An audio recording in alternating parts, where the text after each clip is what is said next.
Halo, assalamualaikum warahmatullahi wabarakatuh. Berjumpa kembali bersama channel Galeri Saturasi. Kali ini saya akan memberikan tutorial bagaimana caranya mengubah pipa paralon bulat seperti ini menjadi lembaran seperti ini dengan alat seadanya. Oke, langsung saja kita simak video tutorialnya. Pertama, kita siapkan PVC, kemudian kita belah menggunakan gunting. Gunting yang biasa saya gunakan untuk memotong PVC yaitu gunting dahan atau gunting Korea. Kalau rekan-rekan mau mencarinya, banyak dijual di toko bangunan atau online shop. Nyalakan kompor, kemudian PVC kita panaskan di atasnya.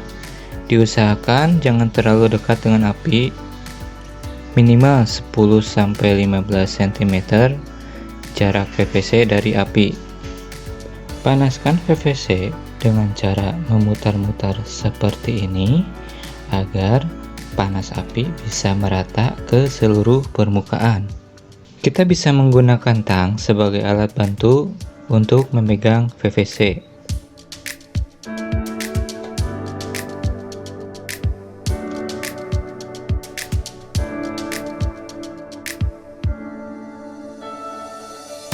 Setelah PVC berubah menjadi fleksibel seperti ini, kita press menggunakan keramik dengan cara menekan-nekan seperti ini. Ini hasil press pertama masih terlihat bergelombang ya rekan-rekan. Kita ulangi memanaskan PVC di atas api kompor, kemudian kita press ulang sekali lagi. Jika tidak ada keramik, bisa menggunakan papan kayu atau triplek sebagai alternatif alat press.